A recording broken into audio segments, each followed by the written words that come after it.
আসসালামু আলাইকুম।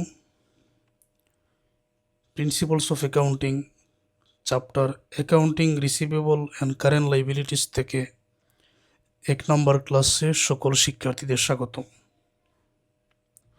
অধ্যায়ের বাংলা অর্থ হচ্ছে দেনাদার এবং চলতি দায়। একটা ফরম্যাটের ম্যাথ আছে যেটা পরীক্ষায় আসার সম্ভাবনা খুব বেশি। এই ম্যাথটা পেইড ব্যাচের আগের অধ্যায়ের ক্লাসগুলো মনোযোগ দিয়ে দেখেছো, মানে হলো এ অধ্যায়ের ম্যাথ তোমার জন্য সহজে আলোচনা করে আমি বুঝিয়ে দিচ্ছি। বিশেষ করে চ্যাপ্টার দি অ্যাকাউন্টিং প্রসেসের যে ক্লাসগুলো আছে ওই ক্লাসগুলো মনোযোগ দিয়ে দেখলেই হবে। একবার প্রশ্নটা পড়ে নেই, তারপর বেসিক আলোচনা করছি।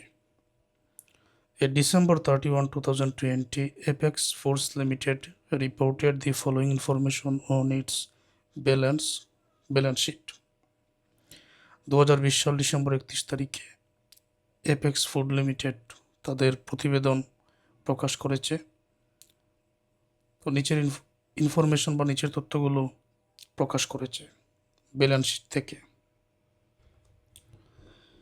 অ্যাকাউন্ট রিসিভেবল দেনাদারের পরিমাণ 1,00,000 টাকা, অ্যালাউন্স ফর ডাউটফুল অ্যাকাউন্ট 15,000 টাকা।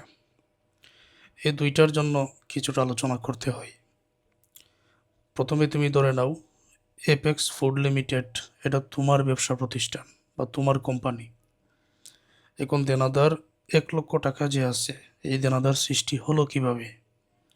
আমরা যদি কোনো ব্যক্তির কাছে বা এই কোম্পানি যদি কোনো ব্যক্তির কাছে নগদে বিক্রয় করে তাহলে নগদ টাকা পাবে, কিন্তু যদি বাকিতে বিক্রয় করে তাহলে নগদ পাবে না। যে ব্যক্তির কাছে বাকিতে বিক্রয় করেছে ওই ব্যক্তি ভবিষ্যতে নগদ টাকা দিবে, আর বাকিতে বিক্রয় করার কারণে ওই ব্যক্তি হয়ে গেলেন দেনাদার। রহিমের কাছে 1,00,000 টাকার পণ্য বাকিতে বিক্রয়, তাহলে রহিম হলেন দেনাদার। সুতরাং বাকিতে বিক্রয়ের ফলেই কিন্তু দেনাদারের সৃষ্টি হয়, এটা আমরা বুঝলাম। এখন ব্যবসায় অসংখ্য লেনদেন ঘটে, অসংখ্য দেনাদার থাকতে পারেন। তো কিছু দেনাদার এমন আছেন, একজন দেনাদারের কাছ থেকে আমি 10,000 টাকা পাবো, কোনো এক কারণে ওই দেনাদারের কাছ থেকে 2,000 টাকা একেবারেই পাবো না, নিশ্চিত যে কোনো এক কারণে পাবো না। তো যেটা পাবো না এটাকে বলা হয় অনাদায়ী পাওনা। যেটা পাবো না এটা অনাদায়ী পাওনা। উদাহরণটা এখান থেকে দিই। বাকিতে বিক্রয়ের ফলে দেনাদারের সৃষ্টি হয়েছে 1,00,000 টাকা। তো ধরে নিলাম ওই ব্যক্তির কাছ থেকে 15,000 টাকা একেবারেই পাওয়া যাবে না, তাহলে অনাদায়ী পাওনা হলো 15,000 টাকা। কিন্তু অ্যালাউন্স ফর ডাউটফুল অ্যাকাউন্ট, অনাদায়ী পাওনা এটাকে ডাউটফুল অ্যাকাউন্ট বা সন্দেহজনক পাওনা এটাও বলা হয়। আর অনাদায়ী পাওনার সঞ্চিতি যেটা, এটাকে অ্যালাউন্স ফর ডাউটফুল অ্যাকাউন্ট বা অ্যাকাউন্ট ডেপ্ট অ্যালাউন্সও বলা হয়। অনাদায়ী পাওনা আর অনাদায়ী পাওনার সঞ্চিতি দুইটা কিন্তু এক না। 1,00,000 টাকা দেনাদারের কাছ থেকে পাবো, 15,000 টাকা একেবারেই পাবো না। যে টাকাটা পাবো না এটাকে বলা হয় অনাদায়ী পাওনা। কিন্তু যে টাকাটা পাবো না ওই টাকার ঘাটতি পূরণের জন্য ব্যবসায়ের আয় থেকে নির্দিষ্ট পরিমাণ টাকা যদি সঞ্চয় করে রাখা হয় অনাদায়ী পাওনার ঘাটতি পূরণের জন্য, এটাই হচ্ছে অনাদায়ী পাওনা সঞ্চিতি, অ্যালাউন্স ফর ডাউটফুল অ্যাকাউন্ট। বোঝাতে পেরেছি? দেনাদার 1,00,000 টাকা, কিন্তু দেনাদারের কাছ থেকে 15,000 টাকা একেবারে নিশ্চিত পাওয়া যাবে না দেখে ব্যবসায়ের আয় থেকে সঞ্চয় করে রাখলাম, যাতে প্রয়োজনে এটা কাজে লাগানো যায়, রিজার্ভ করে রাখলাম। এটাই হচ্ছে অনাদায়ী পাওনা সঞ্চিতি। During 2020,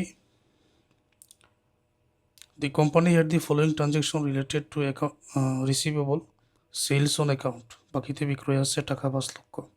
sales return and allowance, বিক্রয় ফেরত তো স্যার, বিক্রয় ফেরত। কালেকশন অফ অ্যাকাউন্ট রিসিভেবল, দেনাদারের কাছ থেকে সংগ্রহ। Write off account receivable deemed uncollectible, দেনাদারের কাছ থেকে 6,000 টাকা পাওয়া যাবে না। Recovery of a previously written off as uncollectible, তো যেটা পূর্বে যেটা দেনাদারের কাছ থেকে পাওয়া যাবে না এরকম লেখা হয়েছে, বর্তমানে এটা আদায় হয়েছে। Prepare the journal entries to record each of this 5 transaction. Assume that no cash discount were taken on the collection of account receivable. Journal entry দেওয়ার জন্য বলা হয়েছে 5টা লেনদেনের। Enter the January 1, 2020 balance in account receivable. January 1 তারিখ প্রারম্ভিক যে balance আছে দেনাদারের, এটা balance account receivable and allowance for doubtful account. এই জানুয়ারি 1 তারিখের ব্যালেন্স অ্যাকাউন্ট রিসিভেবলের অ্যালাউন্স ফর ডাউটফুল অ্যাকাউন্টের এটা হিসাব করার জন্য বলা হয়েছে post the entries to the to account using T accounts and determine the balance. আর এই দুইটা অ্যাকাউন্ট নিয়ে পোস্ট করার জন্য বলা হয়েছে, মানে খতিয়ান তৈরি করার জন্য বলা হয়েছে টি টি চক পদ্ধতিতে using T accounts and determine the balance, এবং ব্যালেন্সটা যেটা তুমি নির্ণয় করো। আমি যখন অঙ্কের সমাধানটা করে নিব তখন তোমাদের কাছে একেবারে সহজ মনে হবে। আর ব্যাকগ্রাউন্ড যদি তোমার কমার্স থাকে তাহলে তো নবম দশম শ্রেণীর অনেক কিছু তোমার মনে হবে। আবার ব্যাকগ্রাউন্ড সায়েন্স আর্টসের হলেও সমস্যা নাই, আমি ধরে নিলাম তোমরা কেউ কিছুই জানো না, শূন্য থেকেই আমি শুরু করছি। আচ্ছা, এখন সমাধানের পালা। এগুলা নিয়ে জাবেদা দাখিলা দিতে হবে। আর জাবেদা দাখিলার জন্য চ্যাপ্টার দি অ্যাকাউন্টিং প্রসেসের সকল ক্লাস থেকে নেওয়াটা বাধ্যতামূলক। ওকে, কারণ জাবেদার ব্যাখ্যা তো আর এখন আলোচনা করলে হবে না। জাবেদার ব্যাখ্যা তো তোমাদের আগেরই জানা আছে, আগের অধ্যায়ের ক্লাস না দেখে তো আর তোমরা এই ক্লাসটা দেখতেছো না, তো এটা আমি ধরে নিলাম। তাহলে দেখো, জার্নাল এন্ট্রিজ 1 নম্বরটার সমাধানটা হয়ে যাক। সেলস অন অ্যাকাউন্ট, বাকিতে বিক্রয় 5 লক্ষ। তো বাকিতে বিক্রয় করলে আমরা জানি দেনাদারের সৃষ্টি হয়, আয় হিসাব সবসময় ক্রেডিট হয়। ব্যবসার মধ্যে নগদ আসলে নগদান ডেবিট, নগদ চলে গেলে নগদান ক্রেডিট। কোনো সম্পদ যদি লেনদেনের মাধ্যমে মনে হয় ব্যবসার মধ্যে এসেছে, সম্পদ ডেবিট, চলে গেলে ক্রেডিট। যে কোনো আয় ক্রেডিট, যে কোনো ব্যয় বৃদ্ধি পেলে ডেবিট, আয় হলে ক্রেডিট। সেলস এখানে ক্রেডিট হবে। আর দেনাদারের সৃষ্টি হয়েছে, সম্পদ বৃদ্ধি পেয়েছে, দেনাদার কিন্তু সম্পদ, অ্যাকাউন্ট রিসিভেবল ডেবিট, টাকার পরিমাণ 5 লক্ষ।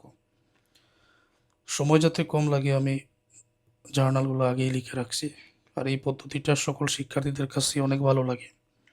Account receivable debit, sales credit, টাকার পরিমাণ 5 লক্ষ টাকা।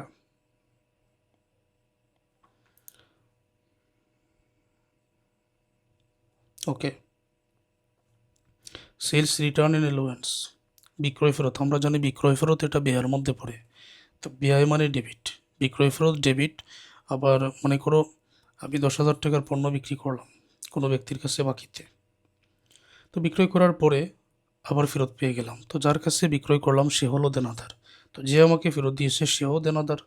বিক্রয় ফেরতের সাথে দেনাদারের সম্পর্ক, অতএব বিক্রয় ফেরত ব্যয় হওয়ার কারণে ডেবিট, দেনাদার credit. Sales return and allowance debit, account receivable credit, টাকার পরিমাণ 20,000।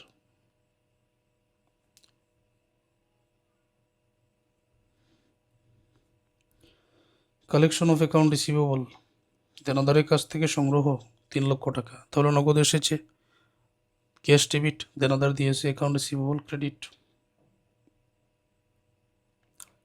Cash debit, account receivable credit.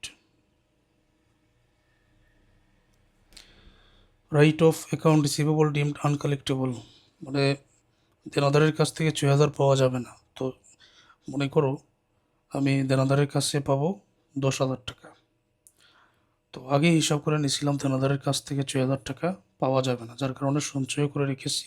এটাকে বলা হয় অ্যালাউন্স ফর ডাউটফুল অ্যাকাউন্ট, এই ঘাটতি পূরণের জন্য। তো এক তো দেনাদারের কাছ থেকে 6,000 পাওয়া যাবে না, তার মানে দেনাদারও কমছে। সম্পদ বৃদ্ধি পেলে ডেবিট, হ্রাস পেলে ক্রেডিট। দেনাদার কমছে, সুতরাং দেনাদার ক্রেডিট, দেনাদার সম্পদে পড়ে। সঞ্চয়ও কমছে, সঞ্চয় কমবে না, যেটা দেনাদারের কাছ থেকে পাওয়া যাবে না এটা তো সঞ্চয় থেকেই যাবে। তো সঞ্চয় 6,000 আছে, সঞ্চয় বৃদ্ধি পেলে ক্রেডিট আর হ্রাস পেলে ডেবিট, এই জন্য সঞ্চয়টা এখানে debit. Allowance for doubtful account debit, আর দেনাদার কমার কারণে অ্যাকাউন্ট রিসিভেবল ক্রেডিট। বুঝতে পারছো? এটা টাকার পরিমাণ হচ্ছে 6,000।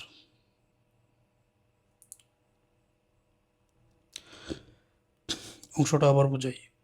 দেনাদারের কাছ থেকে পাওয়া যাবে না, তো দেনাদারের কাছ থেকে এই যে উপরে ধরো দেনাদার 5 লক্ষ, বৃদ্ধি পাওয়ার কারণে সম্পদ হয়েছে, তো পাওয়া না গেলে তো দেনাদার কমছে। সম্পদ বৃদ্ধি পাওয়ার কারণে ডেবিট, হ্রাস পেলে তো দেনাদার এমনিতেই ক্রেডিট। ওকে, তো যেহেতু দেনাদারের কাছ থেকে পাওয়া যাবে না, সঞ্চয় থেকে টাকাটা কাটা যাবে। সঞ্চয় বৃদ্ধি পেলে ক্রেডিট, হ্রাস পেলে ডেবিট, তাই সঞ্চয়টা এখানে ডেবিট করা হয়েছে, কারণ এটা দেনাদারের কাছ থেকে পাওয়া যাবে না। রিকভারি অফ ব্যাড ডেপ্ট, previously written off as uncollectible, 2000। তো যেটা সংগ্রহ করা যাবে না এমন বিগত হিসাবে ছিল, এটা রিকভারি মানে পাওয়া গেছে 2000 টাকা। যেহেতু পাওয়া গেছে আলহামদুলিল্লাহ, তো ক্যাশ ডেবিট, তাই না, দেন আদার দিয়েছে অ্যাকাউন্ট রিসিভেবল ক্রেডিট। ব্যবসার মধ্যে নগদ এসেছে, cash debit, account receivable credit.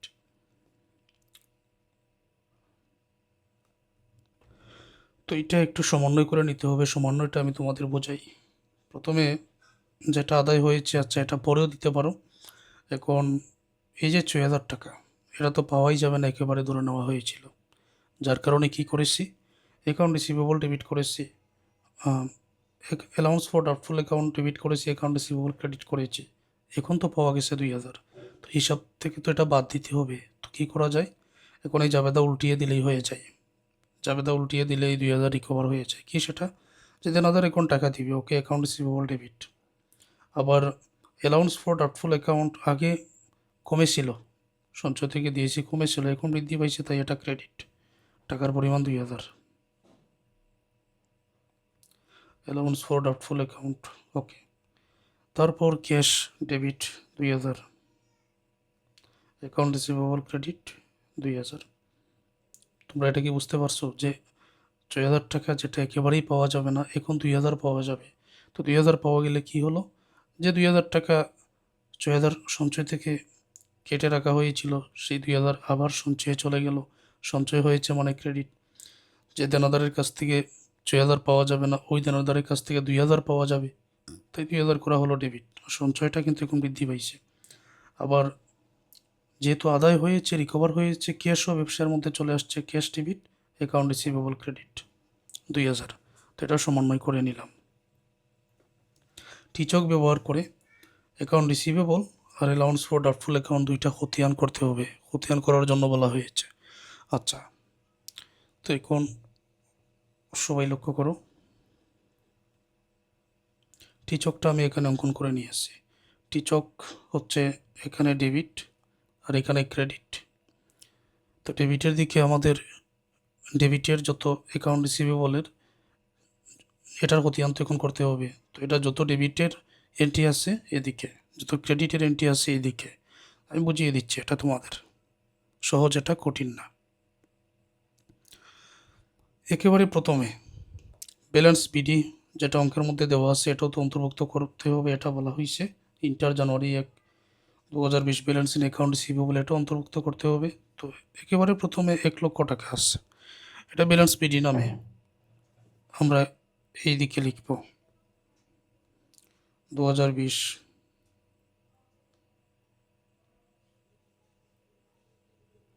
December 31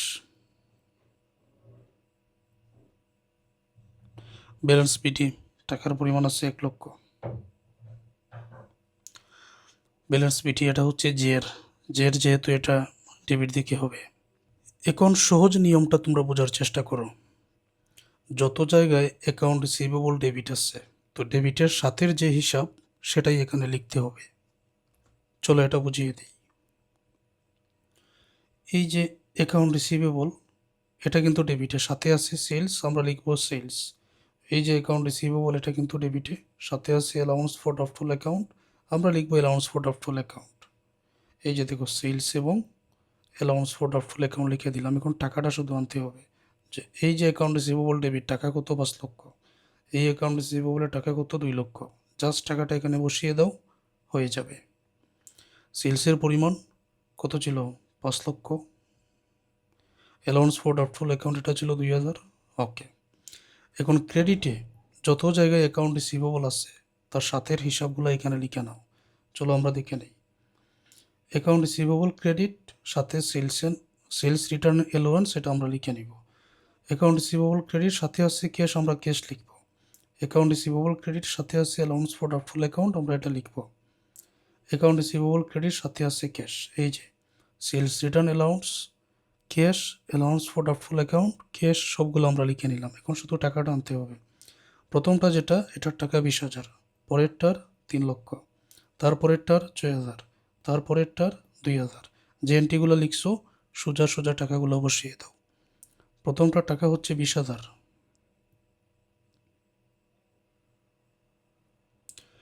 ক্যাশের টাকা হচ্ছে এখানে 3,00,000, পরের টাকা হচ্ছে 6,000, এর পরেরটা টাকা হচ্ছে 2,000। সবগুলো লেখা হয়ে গেছে। এখন দেখবে কোন দিকের টাকা বেশি। এই দিকের টাকাটা বেশি হবে হিসাব করলে এখানে হবে 6,02,000। এখানেও লিখো তুমি 6,02,000। তো এদিকে ঘাটতি কত আছে দেখো, টোটাল টাকাটা যোগ করে নাও। যোগ করে 6,02,000 থেকে বিয়োগ করলে ঘাটতি যেটা বের হয় এটাকে বলা হয় ব্যালেন্স সিডি।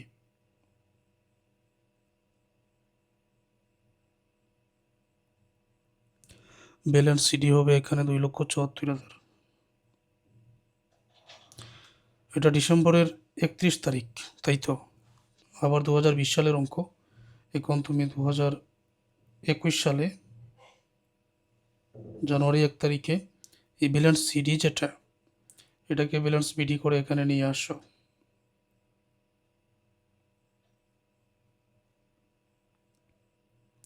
$2,74,000 এই জায়গায় নিয়ে আসো। তো এটার ব্যালেন্স বাজেট হচ্ছে 2,74,000। আশা করছি এটা বুঝতে পেরেছ। আরেকটা করার জন্য বলা হয়েছে অ্যালাউন্স ফর ডাউটফুল অ্যাকাউন্ট। প্রথমেই একটা বিষয় বুঝো, অ্যাকাউন্ট রিসিভেবল আমরা জানি সম্পদ মানে ডেবিটের জের, যার কারণে ডেবিটে বসাইছি। কিন্তু অ্যালাউন্স ফর ডাউটফুল অ্যাকাউন্ট অনাদায়ী পাওনা সঞ্চিতি, এটা ক্রেডিটের জের। তাই ব্যালেন্স বিডি বলে এই 15,000 প্রথমেই ক্রেডিটে তোমাকে বসাতে হবে।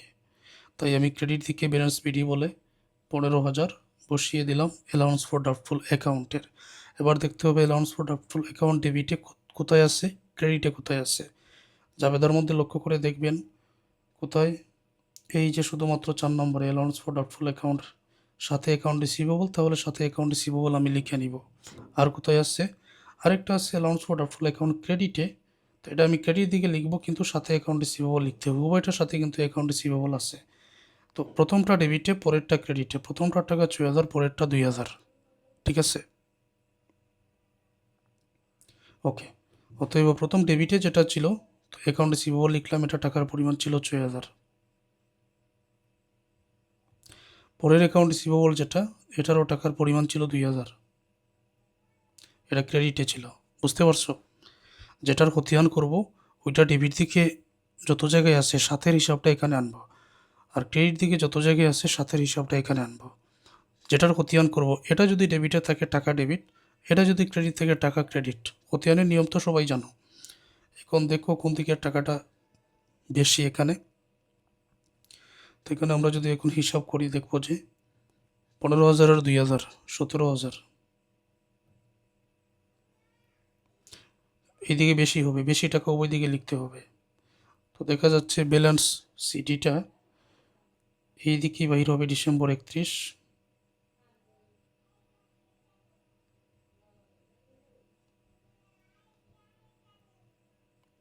ব্যালেন্স সিডি 17,000 থেকে 6,000 বাদ দিলে এখানে হবে 11,000 টাকা। ঠিক পরের সাল বা পরের মাসের হিসাব অনুযায়ী দিতে হয়। এটা যেহেতু 2020 ডিসেম্বর 31, তাহলে 2021-এ চলে যাবে জানুয়ারি 1 তারিখ।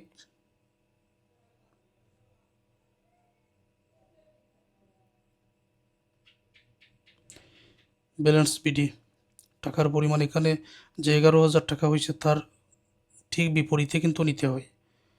ওই 11,000 উত্তর, এই খতিয়ানের উত্তর হচ্ছে 11,000। তো সমাধানটা হয়ে গেল। তো এভাবেই এই নিয়মের ম্যাথগুলো সমাধান করতে হবে।